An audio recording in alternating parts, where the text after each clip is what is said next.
E aí, pessoal, tudo bom? Para quem não me conhece, eu sou o professor Tainan, sou professor da Escola José Cardoso de Lima há muito tempo e hoje a gente vem nesse novo modelo de aulas falar um pouquinho para vocês, comentar algumas coisas importantes com vocês e, obviamente, dar a nossa aula. Antes de começar, eu queria pedir assim paciência com cada um dos professores de vocês, comigo também, porque a gente está lidando com essas ferramentas de uma forma muito nova. Então, lidar com essas ferramentas, gravar vídeos, etc., para a gente é muito novo. Então, qualquer erro, por favor, comentem. Assim, professor, não entendi, para a gente estar sempre melhorando, tá bom? E o segundo, a atenção, né? Vamos prestar um pouquinho de atenção, porque eu pretendo falar sobre dois assuntos muito importantes num curto espaço de tempo. A gente teve que organizar um currículo emergencial. O que é isso? O que é esse currículo emergencial? A gente tem um conteúdo, né? A gente tem objetos de aprendizagem que precisamos tratar durante o ano.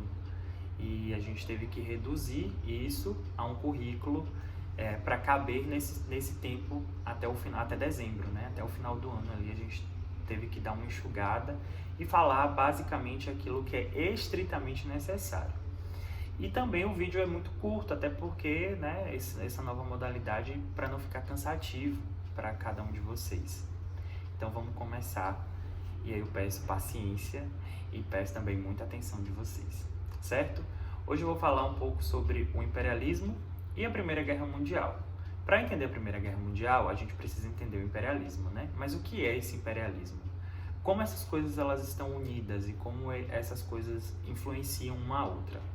Para começar, o imperialismo ou neocolonialismo ele foi um resultado da expansão industrial de várias potências europeias, principalmente das potências ali do sul da Europa, né, como França, Inglaterra, depois Itália, Alemanha, enfim. Então a gente tem ali como resultado desse imperialismo, ou como não resultado, né? Mas como pontapé inicial a expansão industrial, né, dessas potências europeias para a África e para a Ásia. Então eles vão expandir as suas atividades industriais para a Ásia e para a África, mas vão expandir de uma forma não tão legal, né? Para aumentar os seus lucros, muitos países eles vão buscar ali novos mercados consumidores, matéria-prima abundante e também mão de obra barata, que é a base do capitalismo até hoje, né?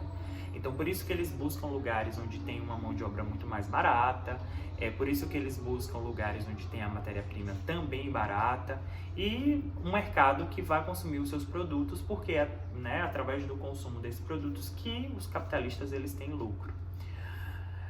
E aí eles vão mirar a África e a Ásia. O primeiro caso ali foi o da África, que em 1884, na Conferência de Berlim, ela vai ser repartida por diversos países europeus.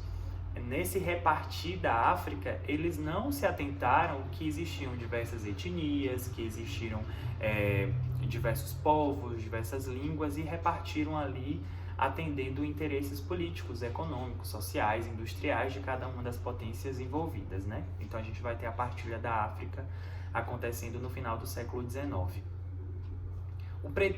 Qual era o pretexto utilizado para eles para ocuparem essas áreas na África e ocuparem essas áreas na Ásia? Porque existia um pretexto, né? E o pretexto era o chamado darwinismo social e uma missão civilizadora. O darwinismo social é a aplicação das leis ali de Darwin, né? De tudo aquilo que ele pensou na teoria das espécies.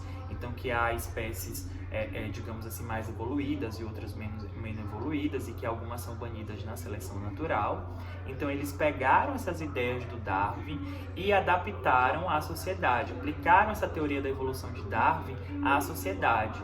No que eles vão afirmar, por exemplo, que os europeus eles eram civilizados, né, e por isso eles tinham a obrigação de levar a civilização para raças inferiores, como africanos e asiáticos. Aí a gente já tem essa missão civilizadora.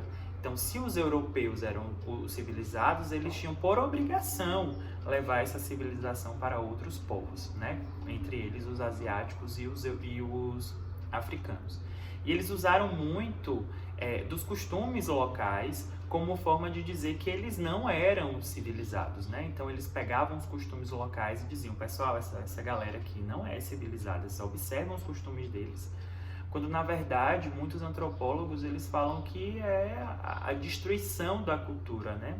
O preconceito em cima da cultura do outro, né? O olhar europeu em cima de uma outra cultura que vai ser olhada também com muito preconceito, né? Enfim, o modelo comercial que eles vão propor para esse imperialismo, né, para essa ocupação dessas terras, vai ser o modelo de capitalismo industrial monopolista ou capitalista financeiro, né, fazendo que toda a estrutura político-nacional vai ser garantida através do uso da força e do trabalho daquela população nas áreas coloniais.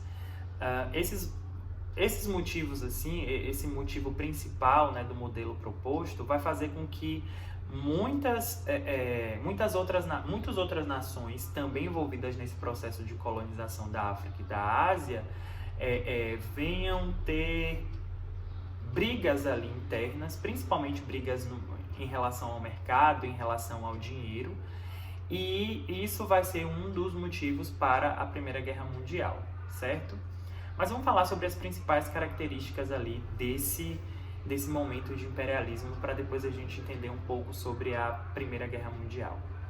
Então a gente tem a primeira coisa, eles queriam obter matérias-primas e mercados consumidores. Então por isso que eles viram, né, na África e na Ásia essa oportunidade de achar essa matéria-prima barata e em grande quantidade e um mercado consumidor pronto para receber esses produtos. A gente tem uma mão de obra barata vinda dessas colônias, né? Então existia essa mão de obra muito barata vindo dessas colônias. Porque geralmente não era uma mão de obra escravizada, né, como existiu durante muito tempo, mas uma mão de obra que era mal paga. Então para eles era necessário isso, porque só assim eles podiam obter uma grande quantidade de lucro. Depois a gente vai ter alguns investimentos que foram feitos nas colônias, né? Até investimentos na estrutura de serviço, luz, transporte, empréstimos, enfim. Então houveram, né, ali existiram investimentos na colônia, mas existiram também muita exploração do povo que vivia naquela região. Paralelo a isso, aconteceram missões religiosas. Dentro dessa ideia de missão civilizadora, existiram missões religiosas que vão fazer com que as pessoas, tanto do continente africano quanto do continente asiático, se submetessem às questões políticas, às questões econômicas, às questões religiosas, às questões culturais. Então eles vão meio que se submeter por conta de uma situação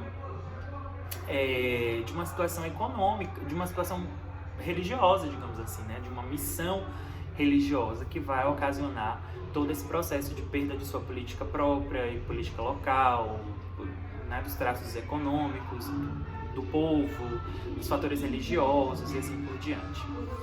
A gente também tem uma rivalidade entre as potências que cresceu de uma forma muito grande e que vai levar ali a crise que culmina com a Primeira Guerra Mundial. E também a destruição militar, econômica, social e cultural dessas colônias afroasiáticas que foram extremamente exploradas, né? Então, todas essas colônias, todos esses lugares, todos esses espaços, como África e diversas regiões da Ásia, eles acabaram sofrendo muito, né, por conta dessa exploração em todos os graus, gêneros e números ali. E isso vai ser um fator bem importante e bem decisivo para, posteriormente, esses países entrarem em guerras de independência, que a gente vai ver isso mais tarde, ali no século XX, com a descolonização da África e da Ásia. Então a gente vai ter situações de guerras civis, enfim. Então, só para a gente entender, o imperialismo ele foi bom ou foi ruim? Se a gente for analisar que eles entraram no país do outro, fizeram com que aquele povo perdesse sua cultura, suas práticas sociais, suas práticas políticas locais, suas práticas econômicas, foram explorados, perderam sua identidade religiosa e cultural, não foi bom. E também não foi bom de certa forma, para muitos países envolvidos, né? Porque depois eles vão ter gastos enormes ali com a guerra que vai suceder, né, por conta desse choque desses imperialismos. E por falar na guerra, vamos falar um pouco sobre a Primeira Guerra Mundial, certo? Então vou aqui passar, que eu tô aqui com um roteirinho, ó, tá vendo? A gente tem que pegar a colinha da gente também. E eu tô com a cola aqui, que meu computador tá bem aqui na frente, e eu tô utilizando para fazer uma cola como roteiro de atividade. Mas vamos lá. A Primeira Guerra Mundial, ela vai acontecer justamente por esses choques de interesses, né? Esses choques de imperialismo que a gente diz também. Justamente por quê? Porque existiam diversos interesses diferenciados, que a gente chama de antagônicos, né? Esses interesses eram muito particulares de cada nação, e aí eles decidiram criar alianças político-militares para que eles não se agredissem. E foram criadas duas alianças, na verdade. Principais, né? A Tríplice Aliança, que era a união do Império Austro-Húngaro, da Alemanha e da Itália. A Alemanha e a Itália passavam por um processo muito rápido de industrialização, porque eles se unificaram ainda no final do século XIX. Então, no início do século XX, Itália, Alemanha já eram países ali altamente industrializados, coisa que demorou para outros países ali cerca de um século, muitos anos. Para eles foi muito rápido, né, esse processo. Aí a gente tem a Tríplice Entente, que era formada pela França, o Reino Unido e a Rússia, né? A Rússia, que naquela época era dominada pelos czares.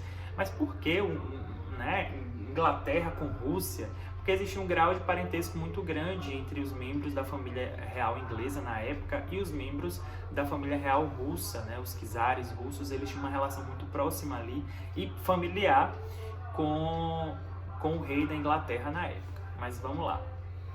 Reunidos nesses dois blocos, as principais potências elas vão começar o que a gente chama de política de militarização, né? Ao mesmo tempo que eles organizam um pacto de não agressão, aquilo que a gente chama de paz armada. O que foi essa paz armada? A gente vai se militarizar, fazer indústrias bélicas, comprar armamento, construir ali todo um aparato militar para qualquer eventualidade, qualquer guerra. Ao mesmo tempo, a gente quer ficar em paz. Então, olha, a gente está em paz, mas se vocês quiserem guerra, a gente tem armas. Era mais ou menos desse jeito que funcionava, né? Mas continuou a existir alguns conflitos pontuais, alguns conflitos locais, digamos assim, durante todo o início do século XX.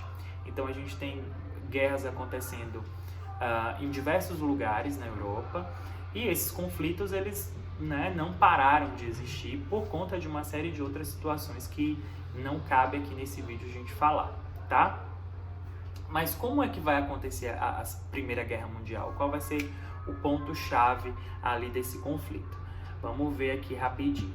Então, a gente tem ali o estopim da guerra com o assassinato do Francisco Ferdinando.